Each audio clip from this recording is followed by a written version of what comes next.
රූපේ පෙන්වා ඇති පරිපතේ පරිපතය හා සම්බන්ධ පහත සඳහන් නිරීක්ෂණ සලකා බලන්න.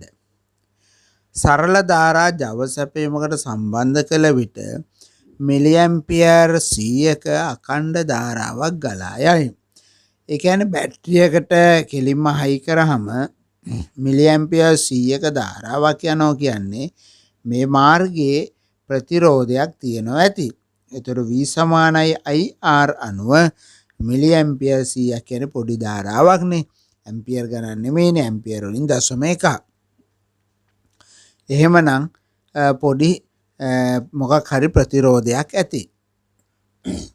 ඔයාලා හරි බලන්න මේ දෙවෙනියට කියන එක ප්‍රත්‍යාවර්ත ධාරා ජව සැපයීමකට සම්බන්ධ කර සංඛ්‍යාතයේ නියතව පවත්වා ගැනීමෙන් වෝල්ටීයතාව වැඩි කරන විට ගලා යන ධාරාව වැඩි වේ.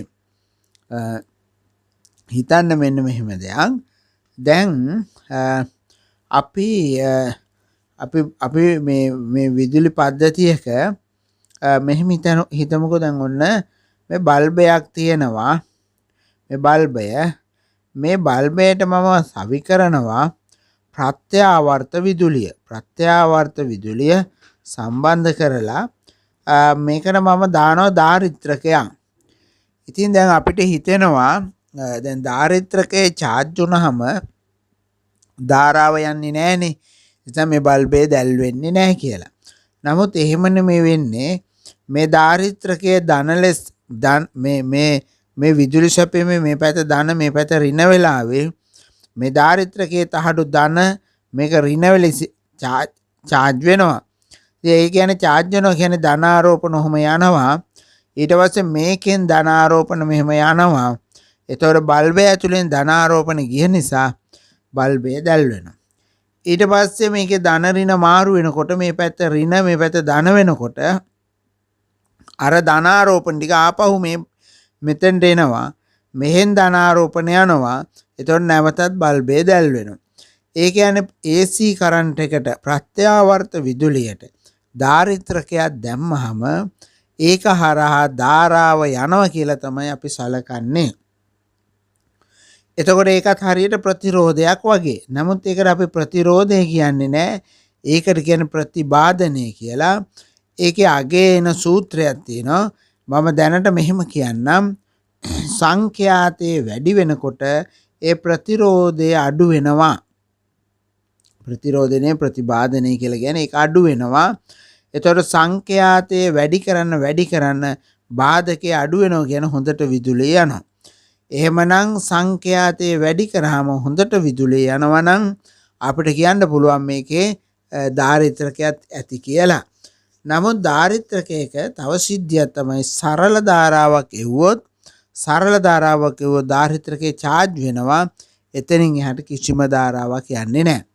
එහෙමනම් මේ පරිපතේ දැන් මුලම කියවෙනවා සරල ධාරාවක් යවුවාම මිලිඇම්පියර් 100ක් යනවලු. එහෙමනම් මේකේ ධාරිත්‍රකයක් තියෙන්න බෑ. හරිද? මොකද ධාරිත්‍රකයකින් සරල ධාරාව කොහොමවත් යන්නේ නැහැ. ඒ නිසා පළවෙනි එක නම් වෙන්නම බෑ.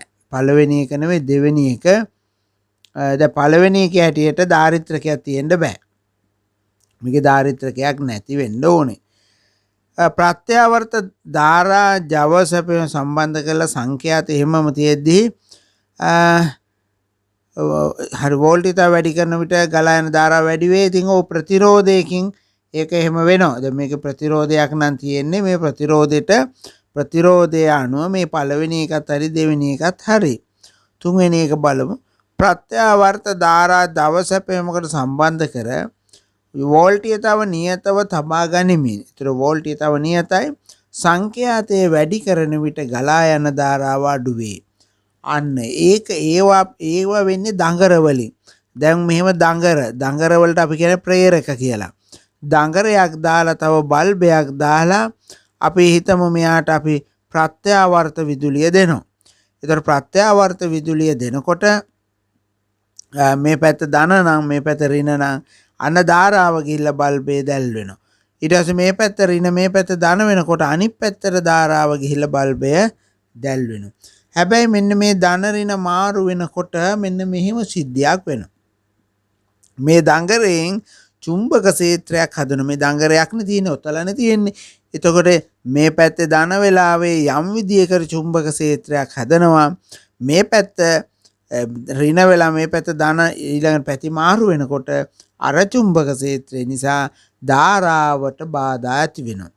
ඉතින් ඒ ධාරාවට බාධාව වැඩි වෙන්නේ සංඛ්‍යාතය නිසා. සංඛ්‍යාතය වැඩි වෙන්න ප්‍රතිරෝධය වැඩි වෙනවා.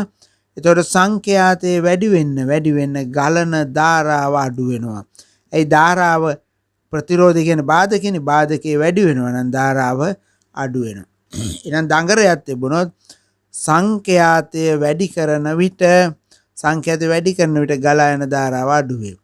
අන්න එහෙනම් මේක ඇතුලේ තව තියෙනවා දඟරෙකුත් තියෙනවා. ධාරිත්‍රකයක් තියෙන්න බෑ. එහෙනම් මේ පරිපතේ කොහොම එකක්ද? දඟරයක් තියෙන්න පුළුවන්, ප්‍රතිරෝධයක් තියෙන්න පුළුවන්. හැබැයි ධාරිත්‍රකයක් තියෙන්න විදියක් නැහැ. මොකද සරල ධාරාව යන්නේ නැහැ. ධාරිත්‍රකයක් තිබ්බනම් එතන අපි මේකට ධාරිත්‍රකයක් කොහොම සම්බන්ධ නැහැ. එහෙමනම් මෙන්න මෙවැනි උත්තරයක් තමයි වෙන්න ඕනේ. ප්‍රතිරෝධයක් සහ ශ්‍රේණිගතව සම්බන්ධ කරන ලද ප්‍රේරකයක්. හරි. ආන් ඒක තමයි උත්තරේ පිළිතුර 4. නිසර්ග අර්ධ සන්නායක සම්බන්ධ පහත ප්‍රකාශ සලකා බලන්න. නිසංග අර්ධ සන්නායක කියන්නේ පිරිසිදු සිලිකන්, පිරිසිදු ජර්මේනියම් වගේ 4 වෙනි අර ආවර්තිතා වගෝ කියලා එකක් තියෙනවා. ඒකේ 4 වෙනි කාණ්ඩේ මේ ඇතැම් මූලද්‍රව්‍ය තමයි මේ නිසංග අර්ධ සන්නායක කියලා කියන්නේ. ඉතින් මෙයාලගේ හැටි තමයි මෙයාලගේ සිලිකන් පරමාණු අපි මෙයාව විතරක් ගමු. සිලිකන් පරමාණු මෙන්න මේ විදියට සහසංයුජ බන්ධන හදාගෙන මේගොල්ලෝ හරියට අර මේ ප්ලාස්ටික් කෑල්ලක් වගේ ඉන්නවා. විදුලිය ගමන් කරන්නේ නැහැ. හරි, විදුලිය ගමන් කරන්නේ නැහැ. නමුත් මම මේ ඉරකින් පෙන්නන්නේ අර ඒගොල්ලන්ගේ ඉලෙක්ට්‍රෝන දෙකක් මෙහෙම සම්බන්ධයි කියන එක. ඉතින් මෙන්න මේ ඉලෙක්ට්‍රෝන ගැලවිලා නිදහස් වෙනවා. ඒවට අපි කියනවා නිදහස් ඉලෙක්ට්‍රෝන. ඉතින් නිදහස් ඉලෙක්ට්‍රෝනයක් ඇති වුණොත් එතන අනිවාර්යෙන් හිඩසක් හිටිනවා. එයා ඉලෙක්ට්‍රෝන හිටපු තැන එයාට අපි කියන්නේ කුහරය. ඉතින් නිදහස් ඉලෙක්ට්‍රෝන 5ක් හැදුනොත් කුහරත් 5ක් තියෙනවා.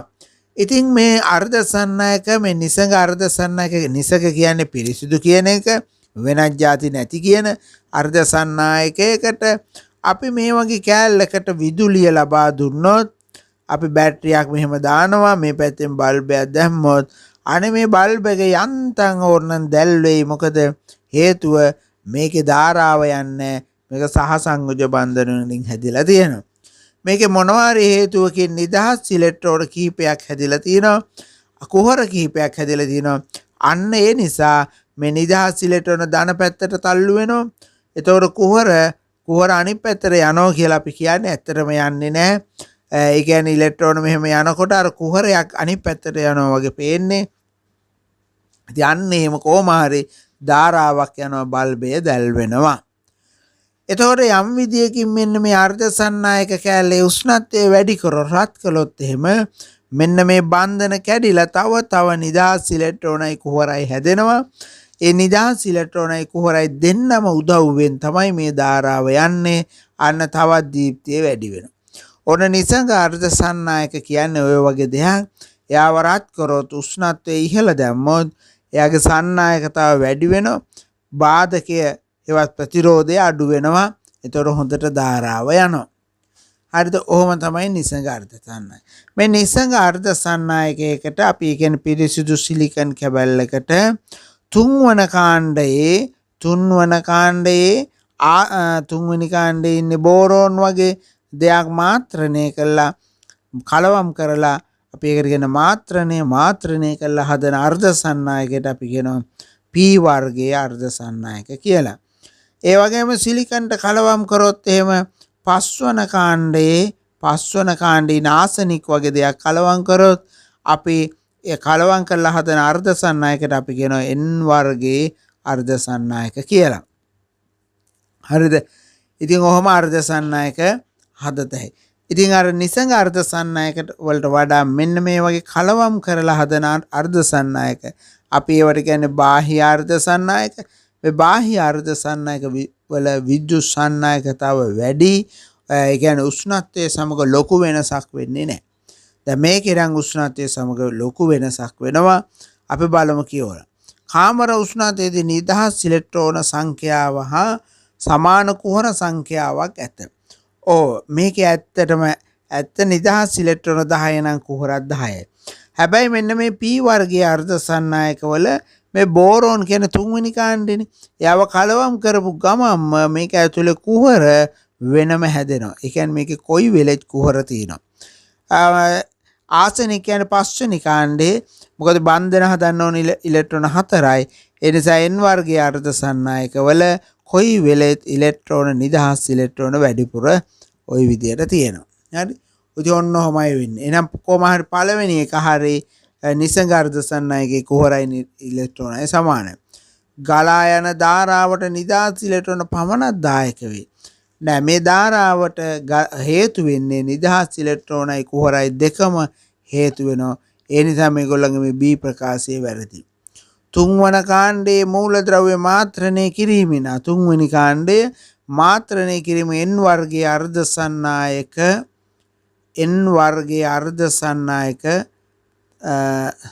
සැකසේ N වර්ගයේ අර්ධ සන්නායක හදනවලම N වර්ගයේ හදන්නේ තුන්වෙනි කාණ්ඩේ නෙමෙයි පස්වෙනි කාණ්ඩේ. තුන්වෙනි කාණ්ඩේ වන ඒවෙන් හැදෙන්නේ P වර්ගයේ අර්ධ සන්නායක. ඒතකොට මේක වැරදි නේද? මේක සම්පූර්ණයෙන් වැරදි. එතකොට දැන් හරි ගියේ පමණයි. අපෙන් අහන ඉහත ප්‍රකාශ අතුරින් නිවැරදි ප්‍රකාශය වන්නේ ඒ පමණයි. මෙන්න පිළිතුරු අංක 1. පරිපතේ දැක්වෙනුයේ ට්‍රාන්සිස්ටරයේ ස්විච්යක් ලෙස යොදාගෙන ඇති ආකාරයයි. එතකොට ට්‍රාන්සිස්ටර් යොදා ගන්න පුළුවන් ස්විච් සහ වර්ධක අවස්ථාව සඳහා ස්විච්යක් කියන්නේ මම පොඩ්ඩක් ආයි මතක් කරන්නම්. මේ විදිහට ද්විද්‍රව ට්‍රාන්සිස්ටරයක් ගන්නවා. මේ ට්‍රාන්සිස්ටරයේ බේස් එක හරහා කිසිම ධාරාවක් යන්නේ නැත්නම් ඒ කියන්නේ IB සමානයි බිඳුව නම් මේ අතරත් කිසිම ධාරාවක් යන්නේ නැහැ. ඉතින් මේ වගේ ස්විච් එකක කියන්නේ ඕෆ් කරපු ස්විච් එකක්. එහෙම නැත්නම් විවෘත ස්විච් එකක් කියලා. එතකොට අපි හිතන්න ඕනේ ඇත්තටම අපි හිතමු මෙයා වෝල්ට් 20යි කියලා. එතකොට අපි හිතන්න ඕනේ මෙයා පරිවාරකයක් වගේ. මෙයා කොහොමද පරිවාරකයක්? පරිවාරකයක් කියන්නේ ප්ලාස්ටික් කෑල්ලක් වගේ. එහෙමනම් මේකේ ධාරා යන්නේ නැහැ. V සමානයි IR දැම්මොත් මෙයාට බිඳුව එනවා. ඇත්තට මේ බිඳුව කියන්නේ විභව වෙනස බිඳුවයි. එහෙනම් මෙතන 20 නම් මෙතනත් 20මයි. වෙනසක් නැහැ. ඒතර මෙතන බිඳුව නම් මෙතනත් බිඳුවයි. අන්න ඔයගොල්ලෝ මතක තියාගන්න විවෘත ස්විච් අවස්ථාවේ තියෙනවා නම් ට්‍රාන්සිස්ටර් එක මේ එමීටරයයි කලෙක්ටරයයි අතර වෝල්ටීයතාව අර සැපයුම් වෝල්ටීයතාවට සමානයි. දැන් අපි හිතමු ළමයි ට්‍රාන්සිස්ටරයක් ඔන් වෙලා තියෙනවා. ඔන් වෙලා තියෙනවා කියන්නේ මේක සංවෘත අවස්ථාව. සංවෘත අවස්ථාවේදී අපි හිතන්නේ මෙහෙමයි මේ IB කියලා යම් කිසි ධාරාවක් තියෙන ඒක ඇත්තටම තරමක් ලොකු ධාරාවක්.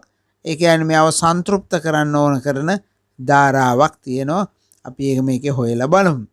එතකොට අපි හිතන්න ඕනේ ස්විචයේ සංවෘත නම් හැමතිස්සෙම මේක තඹ කම්බියක් වගේ කියලා හිතන්න. ඒ නිසා මෙතන වෝල්ටීයතාව බිඳුවයි. මෙතන වෝල්ටීයතාව අපි හිතමු 20යි. නම මෙතන 20යි කියලා ගන්න බෑ මේක තඹ කම්බියක්. තඹ කම්බියක් නම් මෙතනත් වෝල් බිඳුවමයි. ඉතින් ඔන්න ඔහොම තමයි සංවෘත අවස්ථාවේ VCE අගය බිඳුවයි. එතකොට ට්‍රාන්සිස්ටරයක් ඔය දෙකේ අතරමැද අවස්ථාවේ තියෙනවා. ඒකට අපි කියන වර්ධක අවස්ථාව. මෙතන වෝල්ට් 20යි. එතකොට ගැළපෙන ප්‍රතිරෝධයක් මෙතෙන්ට දානවා. එතකොට මෙතන වෝල්ට් බිඳුවයි.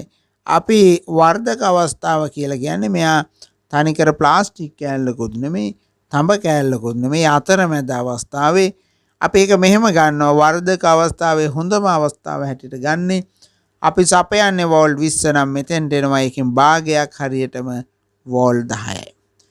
ඒ මොකද්ද? ඒකට අපි කියන ක්‍රියාකාරී අවස්ථාව එහෙම නැත්නම් වර්ධක අවස්ථාව. අපේ මේකේ තියෙන ස්විච් එකක් ලෙස දැන් ස්විච් එක ඕෆ් කරා. එහෙමනම් IB බිඳුවයි IC බිඳුවයි IC බිඳුවයි. එතකොට මෙතන වෝල්ට් බිඳුවයි මෙතන වෝල්ට් 20යි මේ දෙකේ වෙනස වෝල්ට් 20යි. නමුත් අහන්නේ ඒක නෙමෙයි. ස්විච් එක සංවෘත කළ විට අපි මේක සංවෘත කරමු. සංවෘත කරාම IB ධාරාවයි IC ධාරාවයි සොයන්න ඕනේ. එතකොට IB ධාරාව අපි හොයමු. දැන් අපිට පේනවා මේ පැත්ත වෝල්ට් 5යි මෙතෙන් එනකම් වෝල්ට් 5යි මේක බිඳුවයි. ට්‍රාන්සිස්ටරේ VBE 0.7යි. E කියන්නේ මේක B කියන්නේ මේක නේ වෙනස 0.7යි. එහෙනම් මෙතන වෝල්ට් එක තව 0.7යි. අපි දානවා බේස් එකට V සමානයි IR. V කියන්නේ 5 ඍණ 0.7 සමානයි I අපි දන්නේ නැහැ R කියන්නේ 100යි. 5න් 0.7ක් අඩු කරලා 4.3 බෙදීම 100 සමානයි I. උඩ යටයි අපි 10න් වැඩි කරගමු. එතකොට මේක මිලි ඇම්පියර් 43යි. 43යි මිලි ඇම්පියර්. නමුත් අපෙන් අහන්නේ මිලි ඇම්පියර් නෙමෙයි ඇම්පියර් වලින්ම කමක් නැහැ. එතකොට CM බිඳුවයි 4.3 එහෙනම් මේක දශම ස්ථාන දෙකක් මෙහෙම වෙනවා. එතකොට 0.043 ඇම්පියර්. හරිද? ඕක තමයි IB ධාරාව. දැන් මෙන්න මේ අවස්ථාවේ මේ වර්ධක අවස්ථාවේ විතරක් අපිට පුළුවන් IB අගය අර ධාරාලාභයෙන් වැඩි කරලා IC අගය ගන්න. අනිත් වෙලාවට එහෙම ගන්න බෑ. එතකොට දැන් සංවෘත වේලාව කියන්නේ මේක ස්විච් එකක් වගේ. එහෙනම් හිතන්න මේ දෙක තඹ කෑල්ලක් වගේ CE ඒගොල්ලෝ අතර විභවාන්තරයේ වෝල්ට් බිඳුවයි. හරි. එහෙනම් මෙයා බිඳුව නම් මෙයාත් බිඳුවයි. දැන් අපිට මෙයාට V සමානයි IR දාමු. එච්චරයි තියෙන V සමානයි IR දාමු. V කියන්නේ 20 ඍණ බිඳුව. I දන්නේ නැහැ. R කියන්නේ 200යි. එතකොට 20 බෙදීම 200. 20න් බෙදුවොත් 1යි. 20න් බෙදුවොත් 10යි. 10න් 1යි. I සමානයි 10න් 1යි ඇම්පියර්. 10න් 1යි ඇම්පියර්. 10න් 1යි ඇම්පියර් කියන්නේ 0.1යි ඇම්පියර්. කොහෙන්ද උත්තරේ අපි හොයන්න බලමු. මෙන්න මේක හරි වගේද බලන්න. හරි නේද? 0.043යි. මෙතන තියෙනවා 0.1යි. අන්න ඒක හරි. අනිත් ඒවා බලන්න දෙපැත්තෙන් කොයි එක හරි වැරදිලා තියෙනවා. ඒ අනුව පිළිතුර වන්නේ 1. 32 ප්‍රශ්නය. පරිපතේ දැක්වෙන්නේ සංදි ක්ෂේත්‍රාචරණ ට්‍රාන්සිස්ටරයකි. වර්ධකයක් ලෙස භාවිතා කරන අවස්ථාවකි. සොරවු ධාරාව මිලි ඇම්පියර් 2 නම් VGS හා VDS පිළිවෙලින්.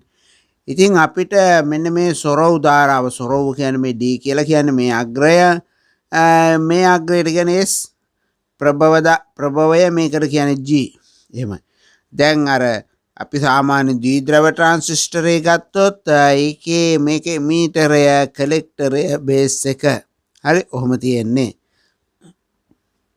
දැන් අපිට තියෙන ඇත්තටම මේකට අදාළ අගයන් ලිව්වහම මේ උත්තර ගන්න පුළුවන් මෙන්න මෙහෙම.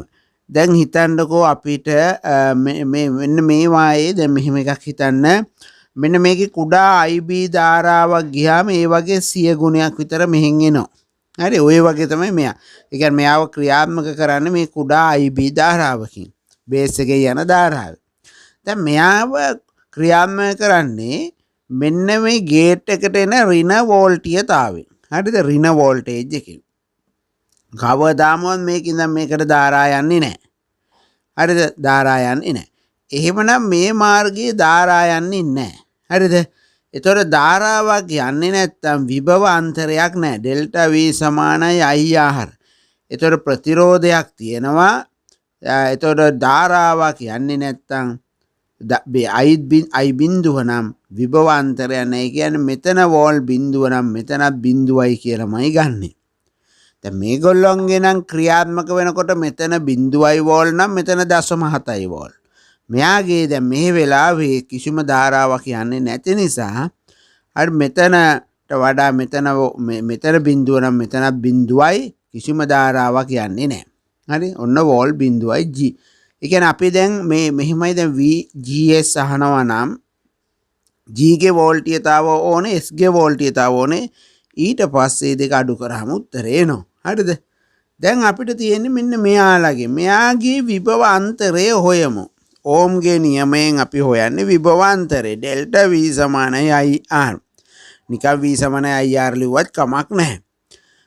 එතකොට I කියන්නේ මිලි ඇම්පියර් 2යි 2 වැඩි කිරීම 10 ඍණ 3යි. R කියන්නේ මෙතන තියෙනවා 3.3 කිලෝ ඕම්. කිලෝ කියන්නේ 10 3යි.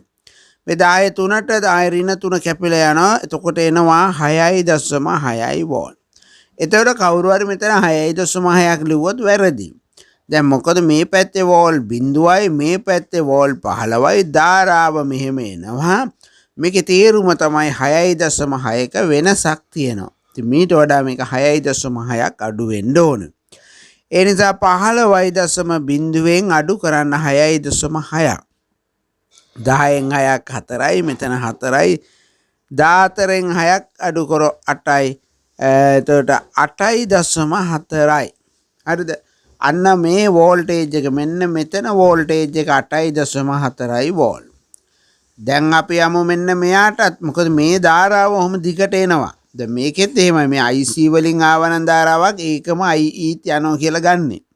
මෙහෙන් එන චුට්ටි ධාරාව නොසලකා හරිනවා. මේකේ නම් මේ පැත්තෙන් ධාරාව එන්නේම නැහැ. ඔක්කොම මෙහෙමමයි යන්නේ ධාරාව.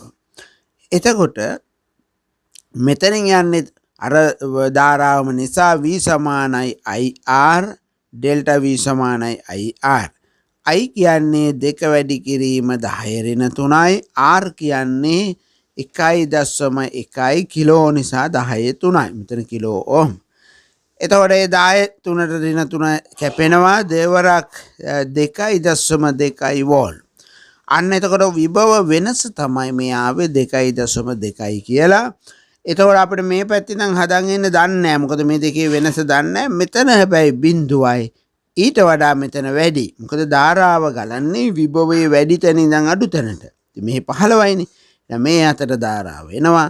මෙතන බිඳුවයි ඊට වඩා 2.2ක් මෙතන වැඩි නිසා එතන වෝල්ටේජ් එක 2.2 වෝල්ට්.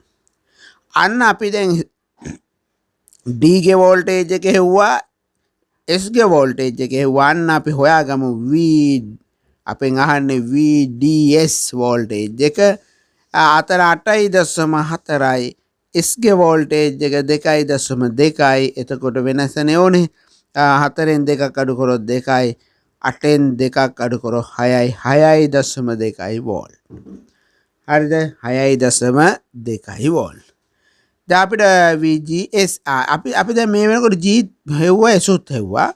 අපි දැන් ඒකත් බලමු. VGS G කියන්නේ G ගේ වෝල්ටේජ් එක 0යි 0.0යි. S ගේ වෝල්ටේජ් එක 2.2යි. ඉතින් මේක අඩු කරාම ඇතර මෙයා ලොකුයි නේ. නිසා ඍණ උත්තරයක් එන්නේ ඍණ 2.2 වෝල්ට්. ඔන්න VGS ට මේ ගාන VDS ට මේ ගාන එවැනි උත්තරයක් අපි හොයලා බැලුවොත් අන්න හම්බ වුණ උත්තරය 2.